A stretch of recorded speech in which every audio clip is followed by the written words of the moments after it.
Bonjour à tous. Comment aider les villes à renforcer leur cybersécurité et celle des concitoyens? Quel est déjà leur niveau de protection? Les cybermenaces qui explosent peuvent-elles donner un coup de frein au projet de la ville intelligente? C'est le grand sujet à la une de Smart Tech aujourd'hui. Et puis on aura un rendez-vous avec le portrait d'une femme entrepreneur dans la tech. On aura aussi notre rendez-vous avec cette question quotidienne: où va le web? Mais d'abord, je vous propose une interview sur la tech de seconde main. On va voir qu'il s'agit bien plus que d'une mode. C'est l'interview tout de suite dans Smart Tech.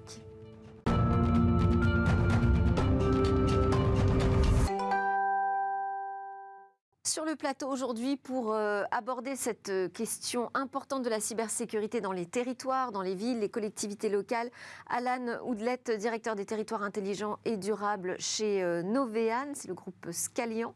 Et vous êtes également enseignant à l'IEP de Fontainebleau. Bonjour. Bonjour Delphine. Vous êtes en compagnie de Mathieu Isaya aujourd'hui, qui est le directeur général de The Green Bow, président également de l'association des communes cyberdynamiques.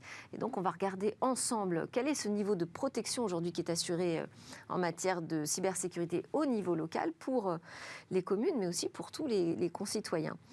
D'abord, je vous propose que l'on s'intéresse à la seconde main. La tech de seconde main existe depuis bien longtemps et c'est Philippe Couget, qui ne va pas nous dire le contraire, qui est connecté avec nous à distance. Bonjour Philippe.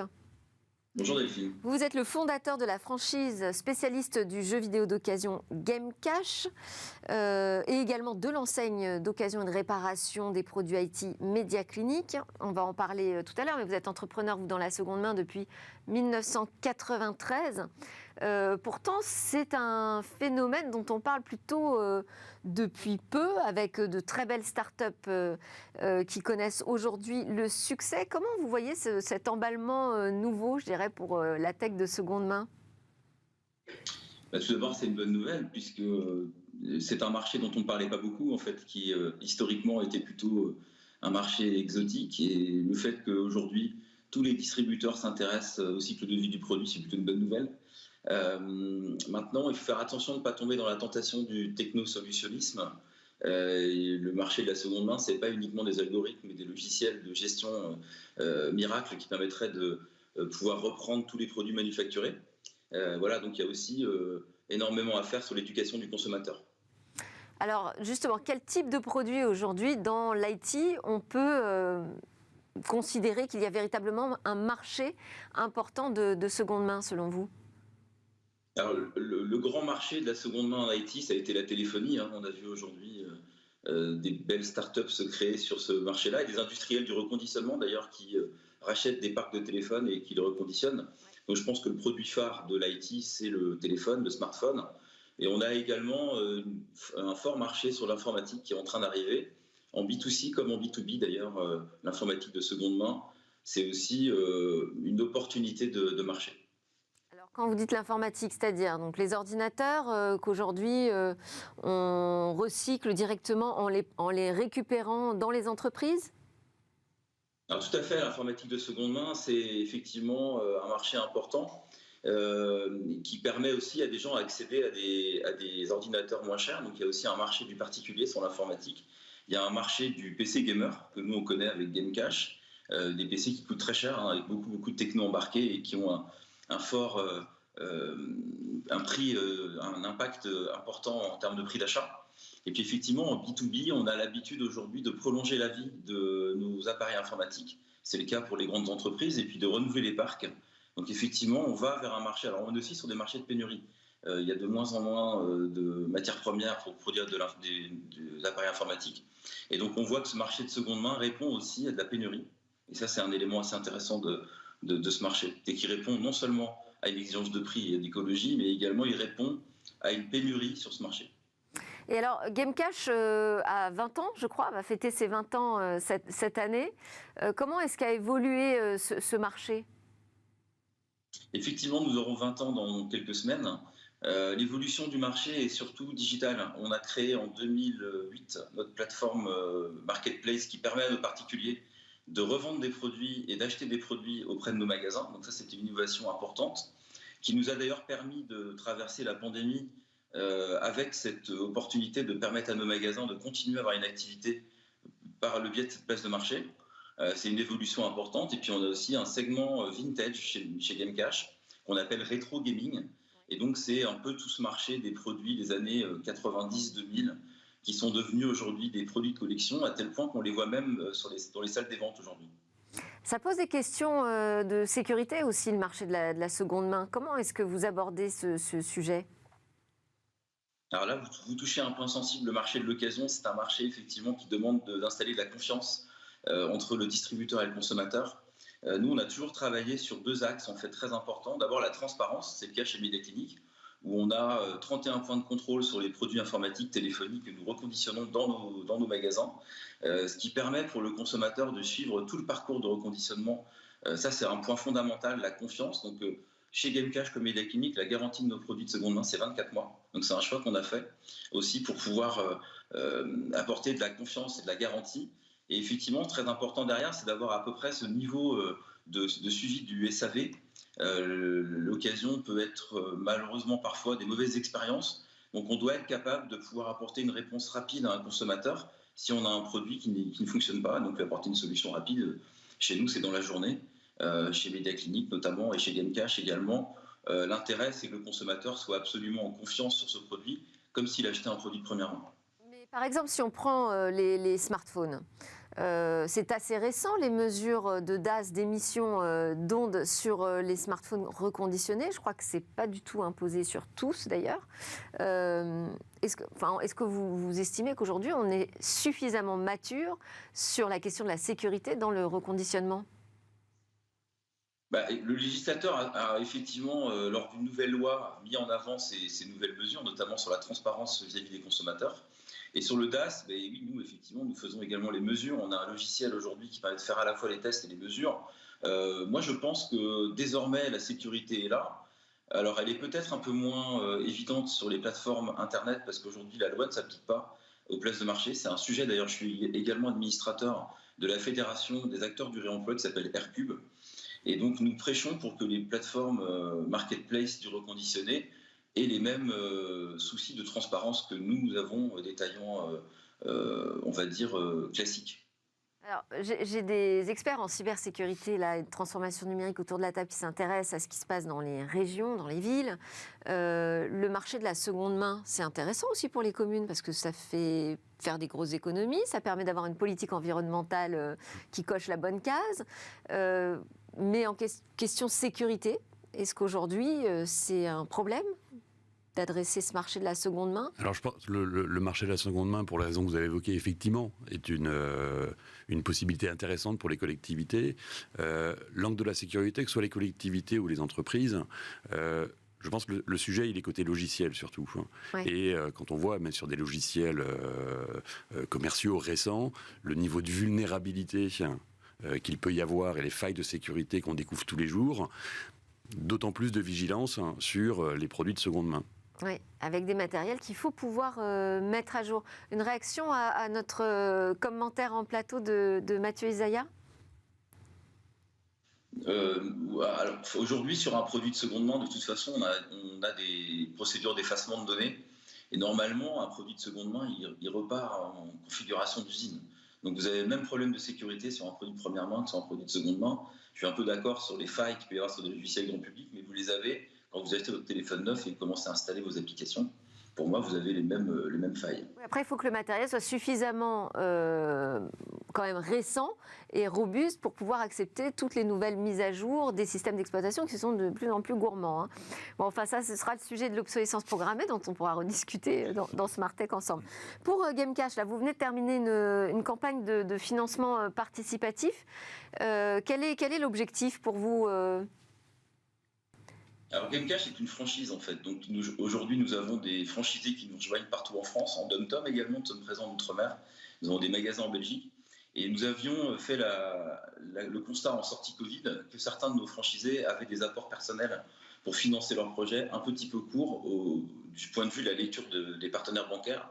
Et avec Tudigo, nous avons étudié la possibilité de lancer un financement participatif pour renforcer l'apport personnel de ces candidats à la franchise. Et donc, nous avons lancé cette campagne en novembre. Donc, nous avons fait une campagne sur une période qui n'est pas forcément la plus facile pour aller motiver nos consommateurs et les gens qui aiment la marque, puisque ça a été fait entre novembre et décembre. Elle s'est terminée le 15 janvier, cette campagne. Nous avons levé 103 500 € exactement.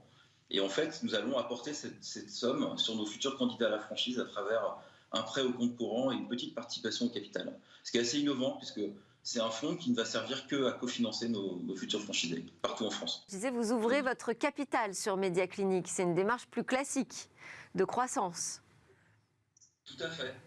Alors oui, Média Clinique est une enseigne quand même très mass market, qui a la vocation à être au plus près de tous les consommateurs, notamment avec une double activité sur la décarbonation, puisque nous faisons du réemploi en rachetant des produits au comptoir, en les reconditionnant localement et en faisant également de la réparation, en incitant les consommateurs à prolonger la vie de leurs appareils en les réparant.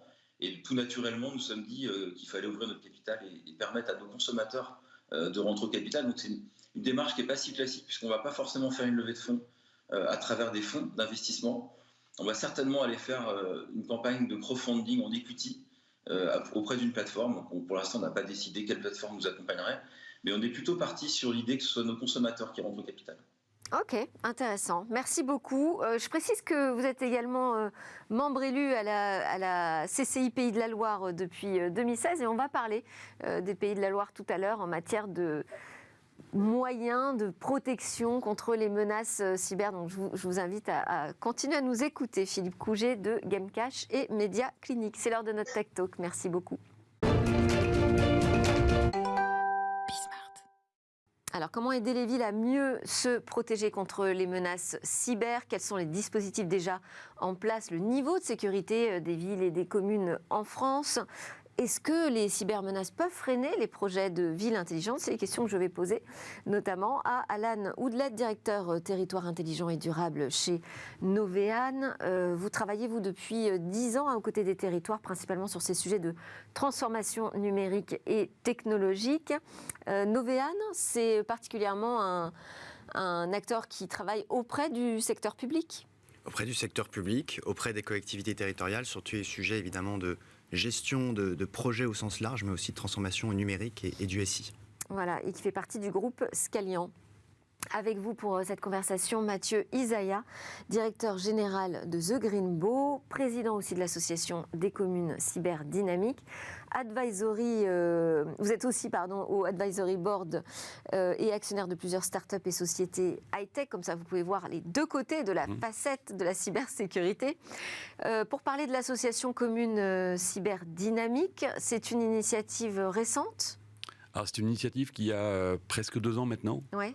Qui est née au sein de la Cyber Task Force et d'une volonté d'une part, accompagner les communes et les élus dans la mise en place de leur plan d'action et de valorisation de leur démarche cyber-responsable. Mais il y a un ticket d'entrée alors pour faire partie des communes cyberdynamiques? Alors, oui, il y a un ticket. Il faut avoir mis en place certaines choses. Voilà, il y a un ticket d'entrée, c'est de s'y mettre en fait. Ouais. Voilà. Et c'est de ne pas rester, même si on peut le comprendre parfois, de rester un peu comme le lapin dans les phares de la voiture, en voyant les communes à côté qui se font tamponner, qui tombent, et se dire comment j'y vais, quoi, en fait. Et c'est vrai que c'est pas forcément simple d'y aller. Par quel sujet j'attaque voilà. D'ailleurs, c'était une question que je voulais poser, ça. Est-ce qu'aujourd'hui, on est plutôt, quand vous voyez les gens sur le terrain, dans les collectivités locales, vous avez l'impression qu'ils sont comme ça tétanisés face à la cybermenace? Individuellement, ils ont envie d'agir. Maintenant, c'est des processus, c'est une organisation. Et donc, il y a des blocages qui peuvent dépasser des volontés individuelles. Et donc, c'est un peu notre travail aussi, collectif, d'aller trouver cette stratégie pour aller débloquer et puis mettre en place très rapidement des mesures d'urgence et puis mesures de long terme. Pas de faux sentiments, à l'inverse, de faux sentiments de sécurité? Ça y est, on a passé ce cap? Je pense que c'est passé, mais... Je pense qu'on est en train de le passer. Alors, on n'est pas tout à fait tous conscients des risques encore au niveau local. Mais c'est vrai qu'après, il y a un besoin quand même d'une certaine acculturation, ouais. de faciliter aussi des rencontres et des échanges entre pairs. Entre les différents élus, les différentes communes, parce qu'il y a des initiatives qui ont été mises en place. Il y a aujourd'hui des communes et parfois des petites communes avec des budgets de façon très intelligente qui ont mis en place des campagnes de sensibilisation, parce que c'est la première étape, c'est la sensibilisation des utilisateurs. Et puis des dispositifs de sécurité qui sont tout à fait adaptés. Et comment vous qualifieriez le niveau de cyberprotection aujourd'hui en France, dans les communes? Il est très faible et l'écosystème Ouais. en est conscient. L'ANSSI alerte quand même régulièrement dessus, notamment en fin d'année dernière, avec des rapports qui sortent. Et puis surtout, je pense que les collectivités ont compris que toutes les strates étaient touchées. Les départements sont touchés, les grandes métropoles, les grandes villes sont touchées, mais les territoires de taille moyenne, on en a vu certains qui étaient touchés, des communautés de communes, des intercommunalités, des collectivités de 30 000 habitants. Et donc, je pense que ça participe au sentiment qu'il n'y a aucune impunité en matière de cybersécurité et qu'il faut tous s'y mettre. Alors, quels conseils on peut leur donner à ces responsables locaux pour commencer à s'y mettre ou améliorer sa cybersécurité et celle des concitoyens? Alors, moi, il y a un premier conseil que je donne, c'est d'appeler la gendarmerie. Alors, ça peut surprendre. C'est-à-dire, avant d'être attaqué, pas pour porter plainte, vous me dites? Oui, absolument. Voilà. Okay. En préventif, pour s'y mettre, appelez la gendarmerie nationale. La gendarmerie nationale qu'est-ce qu'on leur dit? est un des soutiens, est un des partenaires de l'association depuis le début. Et pourquoi appeler la gendarmerie? Oui. Parce qu'aujourd'hui, la gendarmerie a mis en place tout un dispositif d'accompagnement des collectivités territoriales, aussi des entreprises et des PME dans les régions, mais on va parler des collectivités aujourd'hui, Oui.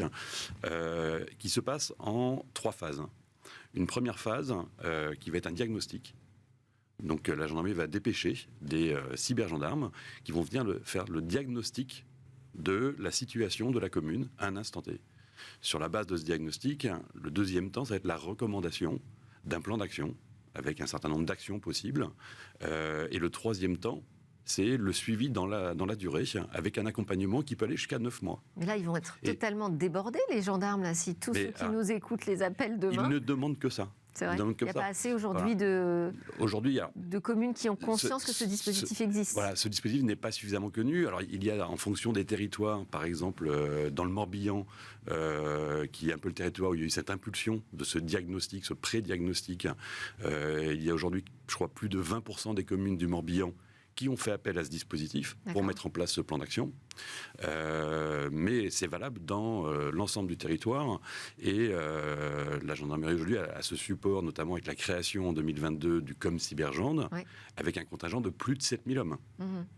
Donc, voilà, ils sont disponibles, il ne faut pas hésiter à les appeler. Appelez la gendarmerie. On va prendre l'exemple, j'ai dit qu'on allait parler de la Loire. On va prendre l'exemple, je l'ai prêt, parce que ça, les Pays de la Loire. Mais enfin, en tout cas, dans la Loire, on a mis en place une démarche, vous nous dites, Alan, innovante en direction des communes pour la sécurité informatique. Qu'est-ce qui s'est passé? Oui, c'est le département de la Loire, pardon. C'est le pas département. Pays de la Loire. Voilà. Oui. C'est pour ça que je me disais, je parle de la même chose, mais c'est pas grave. Endroit. On va quand même Ils en sont parler. reliés par le fleuve. Et c'est super ce qu'ils ont fait. Alors d'abord, ils étaient en contact évidemment avec le gouvernement. C'est dans le cadre du programme France Relance que ça a été cofinancé. Ils se sont dit, on ne peut pas laisser nos collectivités, nos communes démunies face aux risques cyber. Et donc nous, en tant que département, on a cette responsabilité aussi de les aider à s'armer. Et donc ils ont mis un programme dans le cadre de leur schéma départemental d'aménagement numérique, dans lequel le volet cyber était un des volets phares. Et ils ont dit aux communes, on va vous équiper. Tout ça a été financé en partie par le département, en partie par l'État. Et on va vous accompagner dans la mise en place de tout ça. Et puis on va observer au niveau départemental, parce qu'après il faut des moyens humains pour vérifier comment ça se passe. Est-ce qu'on est attaqué? Il y a des mesures, il y a des métriques qui permettent de savoir en temps réel si on l'est.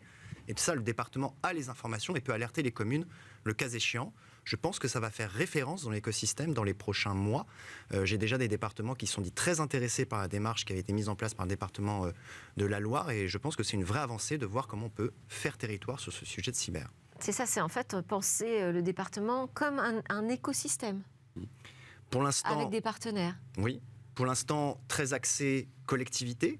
Et pourquoi pas aller un peu au-delà à terme et s'ouvrir sur d'autres peut-être des TPE, PME qui ont aussi les mêmes problèmes finalement que les petites communes.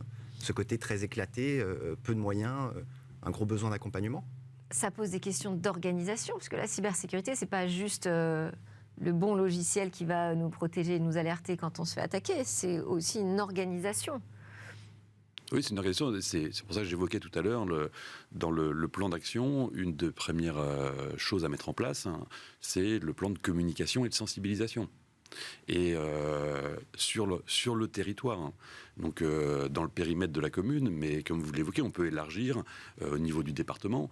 La sensibilisation, c'est au sein de la commune, donc les élus, les agents, mais sur le territoire, c'est aussi la responsabilité de l'élu de sensibiliser dans les écoles, par exemple, Ouais. et de faire des actions dans les écoles de sensibilisation sur l'hygiène numérique, sur les gestes cyber-responsables, etc. Donc c'est une des actions qui doit être mise en place. Mais après, sur la phase opérationnelle, l'organisation de manière opérationnelle, est-ce qu'il faut un responsable cybersécurité dans chaque mairie, par exemple? Non, après, il y a des sujets de mutualisation. Enfin, ça dépend de la taille de la collectivité dont on parle.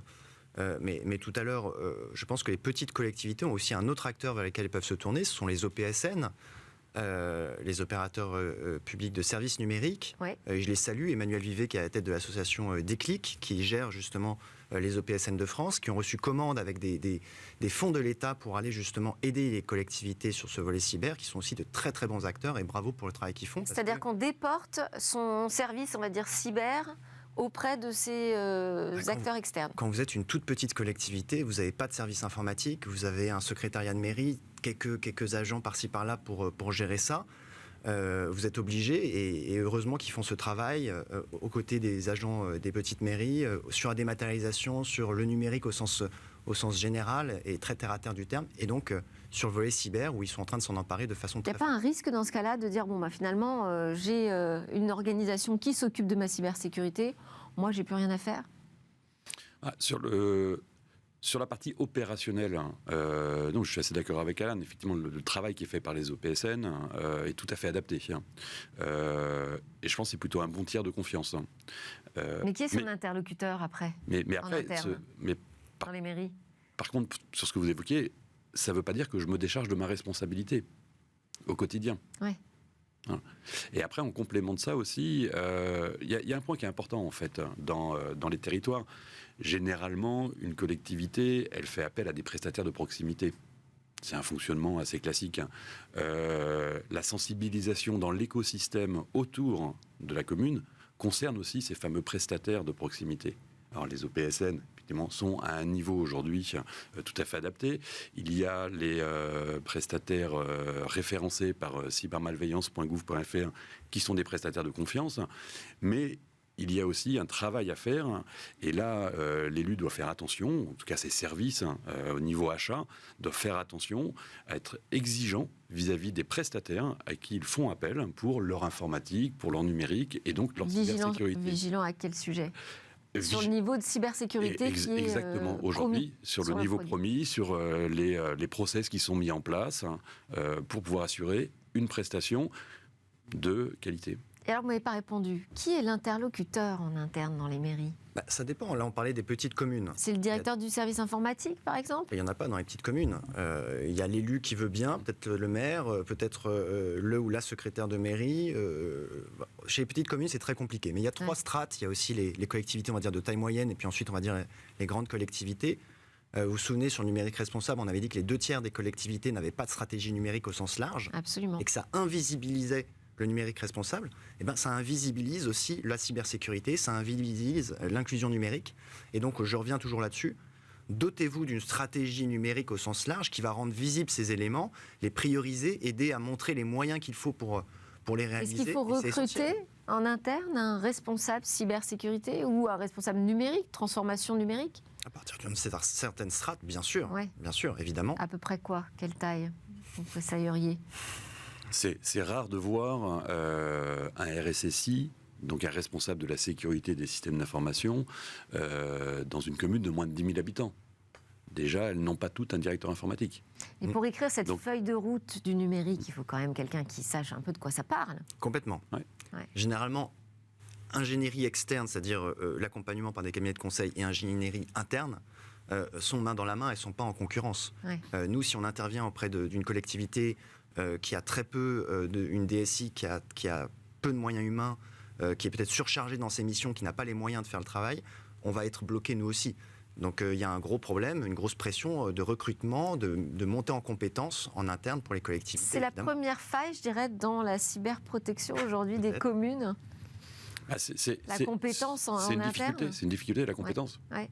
mais qui est valable aussi. C'est aussi ce qui ressort chez dans le privé. Commune Cyberdynamique, ce sujet de la compétence. Oui, on le constate, hein, et c'est vrai que dans les sujets qui nous sont remontés, il y a cette difficulté à accéder à de la ressource. Ouais. Oui, en plus. Quels sont les bons critères de recrutement, comment trouver les talents et comment les attirer. Les attirer, absolument. Bien sûr. Parce qu'on ne parle pas que de pôles métropolitains, on parle de territoires qui peuvent être parfois très reculés. Hein. Oui. Sur les axes d'accompagnement que vous proposez les uns et les autres, qu'est-ce qu'on peut mettre en avant ici? Vous avez dit, première chose, on appelle la gendarmerie. Deuxième chose, qu'est-ce qu'on peut mettre en place? Moi, je parlais de stratégie numérique globale, et on est d'accord. Parce que la cybersécurité, c'est aussi le RGPD, la protection des données personnelles, toutes ces obligations qui incombent aujourd'hui aux collectivités. Donc là, c'est la CNIL peut-être, l'interlocuteur, j'imagine, non? Sur le volet RGPD, oui, bien sûr. Après, l'écosystème est monté en maturité sur ce volet-là, puisqu'il a quand même quelques années. Ouais. Ça va. Par contre, la réalisation, la prise de conscience qu'en tant que service public, on brasse énormément de données personnelles et que donc la cybersécurité de ces données est importante, elle est en train de se réaliser, on n'y est pas encore tout à fait. Si on parle des grosses collectivités, il y a une autre chose à réaliser. Moi, je dis souvent un peu provocateur, faites-vous attaquer. Alors, pas par des vrais hackers, mais tester, c'est le seul moyen. Et on a accompagné une entité importante du ministère de l'Intérieur là-dessus, c'est pas n'importe quoi. C'est-à-dire de créer une plateforme ou de faire appel à une plateforme de bug bounty. Exactement. Pour tester la robustesse de son système. Bah oui, ouais. Est-ce qu'il y a une faille béante? Il n'y a que comme ça qu'on peut réellement le voir. Et puis ensuite, tester comment on réagit à une cyberattaque. Et ça, on va le simuler en interne. Et c'est des projets qui prennent plusieurs mois, mais qui sont vraiment pertinents, parce qu'on peut monter ses défenses et passer à côté d'une faille qui, dans le cas d'un bug bounty, on ne passerait pas à côté. Après, ça pose la question, on a l'accès au talent et la question aussi du budget. J'imagine aussi dans votre association que c'est un sujet qui doit être récurrent. Moi, en tout cas, quand j'assiste à des grandes conférences sur la cybersécurité, par exemple au FIC à Lille, j'entends ça, hein, les responsables locaux qui nous disent « Oui, mais nous, on n'a pas les moyens de mettre en place tout ce dont vous parlez là, c'est très bien, mais on n'a pas les moyens de le mettre en place. » Alors, effectivement, le budget peut être un sujet très conséquent. Mais je pense que avant de parler budget, je pense qu'il faut remonter un petit peu dans le temps et se poser les bonnes questions des sujets qu'on veut bien adresser, bien sécuriser, et sur le principe de je ne peux pas mettre en place une protection contre une cyberattaque. Par contre, je dois mettre en place un dispositif qui va me permettre, quand je me serai fait attaquer, de retrouver les services dont j'ai besoin pour faire fonctionner ma mairie. Ouais, c'est-à-dire vraiment trouver ses priorités. Qu'est-ce que je priorise? C'est exactement ça. Et puis, bien évidemment, je dois aussi mettre en place un plan d'action pour réduire, en tout cas pour rendre moins facile et moins douloureuse l'attaque. Voilà. Donc, le sujet, il est là.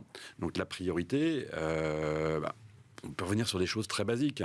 Mettre des mots de passe robustes. Oui. Si on parle de budget, des mots de passe robustes, c'est le même budget qu'un mot de passe simple. Ça comme coûte une pas date de plus naissance. cher. Ça coûte pas plus cher. C'est vrai. Ouais. Enfin, s'il faut peut-être payer un coffre-fort pour ces mots de passe, parce que... Éventuellement, mais on parle de budget assez simple ici. Très bas. Mais je pense que vraiment, la démarche initiale, c'est vraiment de se poser la question, de dire, voilà, demain, comment je suis en capacité de pouvoir continuer à avoir un système de parc-mètres qui fonctionne et donc qui n'affaiblit pas les revenus de la mairie, comme ça a été le cas à Angers. Comment je continue à délivrer mes actes d'état civil, mes mariages, comment j'enterre mes morts. Je suis désolé, je suis un petit peu cynique. Comment je délivre des permis de construire sur mon territoire. Et en fait, ce sont les bonnes questions à se poser. Oui. Une réaction, Alan. Ouais. Oui, quand on parle de coûts, on va toujours faire le calcul combien ça va me coûter et combien ça va me coûter de ne pas m'engager dans des mesures de cybersécurité. Ouais. Il y a eu un vrai changement de paradigme qui est qu'à quelques années, les collectivités territoriales n'étaient pas très ciblées. Donc finalement, le coût en cas de cyberattaque était élevé, mais la probabilité de cyberattaque était très très faible. On voit qu'il y a un énorme changement de paradigme. Aujourd'hui, on en parlait tout à l'heure hors plateau, c'est quand est-ce qu'on va être attaqué et non pas est-ce qu'on a une chance d'être attaqué. Oui. Et donc là, ça change tout dans l'équilibre coût-bénéfice. Alors, je vais revenir à ma première question qui était, est-ce qu'on est aussi face peut-être à des communes qui sont tétanisées face à la menace? Est-ce que ça peut, en fait, plus concrètement, freiner les projets de villes intelligentes, de villes connectées, cette explosion des cybermenaces? Alain Houdlet. Oui, alors, deux choses. Quand on parle de territoire intelligent et durable, de villes connectées, on est sur des infrastructures numériques, réseaux, avec des acteurs qui ont quand même l'habitude des sujets cybersécurité, quand on prend des prestataires, encore heureux, avec évidemment des normes qu'ils doivent respecter, mais voilà, on est sur des gros acteurs qui sont très sérieux. Mais encore une fois, quand vous mettez un projet de territoire intelligent et durable, vous allez faire appel à tous les services en interne de la mairie, et si votre système informatique est complètement paralysé, tout ce qu'on parle de gestion en relation à l'usager, le CRM qu'il y a derrière, voir les applications, le site internet, toutes les interfaces, donc on parle de l'interne, donc de l'externe, si tout ça est complètement mis à plat par une attaque, oui, votre projet de territoire intelligent et durable, il va être très fortement endommagé. Et plus on va se doter également, c'est un sujet d'actualité, d'hyperviseurs dans les collectivités, que ce soit les villes ou que ce soit les départements, plus ces questions de cybersécurité vont être importantes, puisque avoir accès à cet hyperviseur va donner accès à beaucoup de choses, y compris sur notre vie privée, sur la gestion de la vie, des informations importantes. Dans le changement de paradigme, il y a non seulement la probabilité de se faire attaquer, mais aussi les raisons pour lesquelles on se fait attaquer. On voit que la tension géopolitique fait qu'aujourd'hui, ça ne va pas seulement être peut-être des ransomware avec des questions monétaires et financières, ça va peut-être être demain des attaques d'une puissance étrangère qui voudra simplement neutraliser nos services. Et là, on rentre dans les questions de territoire intelligent et durable, dans des sujets très importants. Ça va être des réseaux d'eau, ça va être des réseaux de mobilité, ça va être des réseaux d'énergie, beaucoup de choses très importantes. Et ça, oui, effectivement. Juste, on arrive déjà à la fin de notre discussion, ça va très vite. Je voulais terminer simplement, je sais que vous serez au FIC dont j'ai parlé, le Forum international sur la cybersécurité. Ça va être votre première tournée en France. Quel message vous allez porter là-bas? Ouais, alors on lance effectivement un tour de France des territoires. Ouais. On commence le 6 avril pendant le FIC, avec Lille Métropole et la French Tech Lille, et la présence d'un certain nombre d'élus, de députés et de sénateurs de la région. Juste très rapidement, le message principal que vous voulez faire passer. Le message, allez-y. Voilà. Allez-y, bougez, vous n'êtes pas seul. Bon, merci beaucoup à tous les deux, Alain Houdlet de Novéane, Mathieu Isaya de l'Association des communes cyberdynamiques. À suivre, ce sera le portrait d'une femme entrepreneur dans la tech, mais d'abord une petite pause.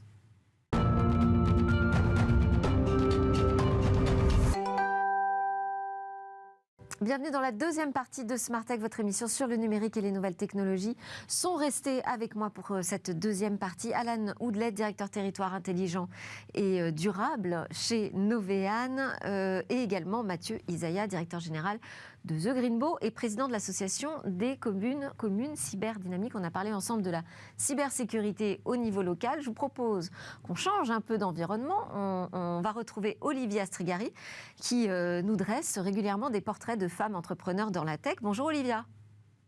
Bonjour Delphine. Aujourd'hui, votre star du jour s'appelle Florine Duplessis de la société Ephelia. C'est une entreprise qui s'intéresse au suivi de maternité. Tout à fait. En fait, j'ai rencontré Florine Duplessis lors du Global Meeting du Women's Forum à Paris en novembre dernier. Et j'étais impressionnée par son parcours, son énergie et sa ténacité.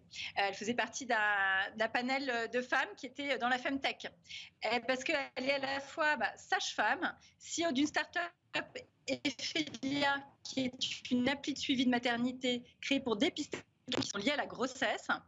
Et elle est aussi, petite insert, championne de France d'équitation 2022, après un grave accident qui l'a clouée sur un fauteuil roulant pendant 10 mois.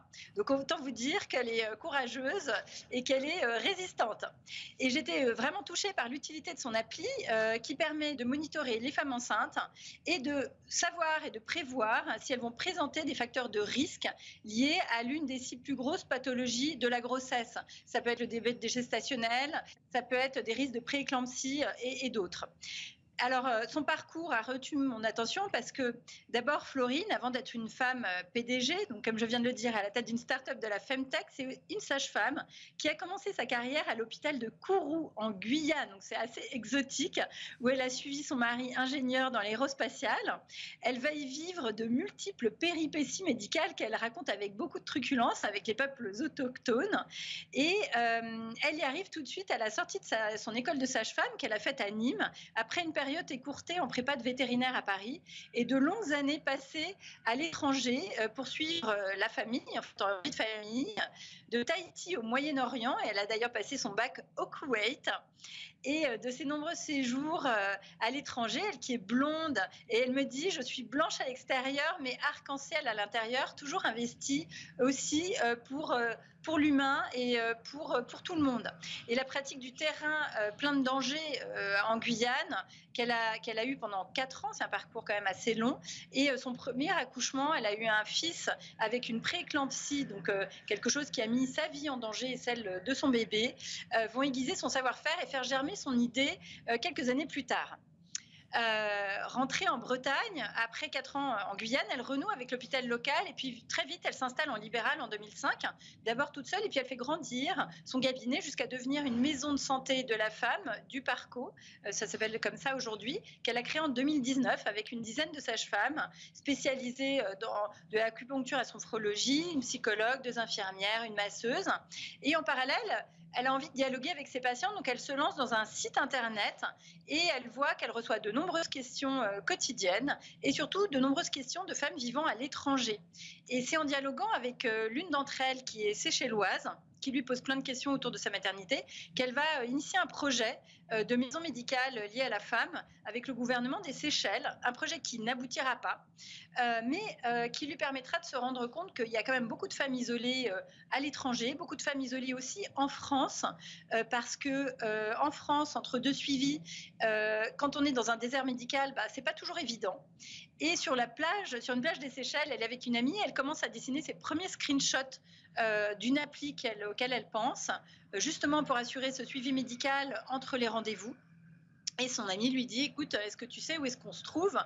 On est sur la plage qui s'appelle Ephélia, qui est aussi la déesse de la maternité et de la femme. Et c'est comme ça que l'appli naît, Ephélia. Et comment est-ce qu'elle fonctionne, cette application, concrètement ? C'est une application qui est comme un compagnon médical, mais qui ne se remplace en aucun cas un médecin ou une sage-femme. Vous rentrez toutes vos données, il y a un très long questionnaire quand vous téléchargez l'application et vous remplissez tout le questionnaire avec vraiment c'est un questionnaire fait avec des standards internationaux qui vous permettent et vont permettre aux médecins de savoir si vous allez présenter des risques d'une pathologie de la grossesse et donc aussi préparer plusieurs rendez-vous ou bien un suivi médical plus poussé avec le médecin. Voilà. Et ensuite, vous avez un suivi personnalisé avec des contenus qui vous sont propres dans un feed, un peu comme sur un réseau, enfin comme une appli. Et par ailleurs, le médecin, de son côté, avec son interface à lui, peut reconnaître les symptômes et anticiper des traitements à faire. Et Ephélia crée aussi avec un chat un triage qui permet d'éviter d'aller trop souvent aux urgences pour des choses qui ne seront pas forcément importantes. Alors aujourd'hui, elle est incubée dans un start-up lab à Vannes. Elle a fait une première levée de fonds de 700 000 € en 2020 auprès d'une family office qui lui a permis de développer l'appli à la fois pour Google et le Apple Store et de devenir aussi un medical device numéro 1. C'est le premier standard d'une appli médicale. Et elle a été déjà téléchargée par plus de 90 000 patientes françaises en 2022 et 35 000 à l'étranger. Elle vise une deuxième levée de fonds de 3 millions d'euros en ce moment pour permettre à l'intelligence artificielle de récupérer les données collectées et de les rendre prédictives, pour déployer aussi son appui autour de la petite enfance de 0 à 3 ans, quand il y a quand même beaucoup de risques médicaux, et enfin pour passer en medical device numéro 2 et être remboursée par l'assurance maladie.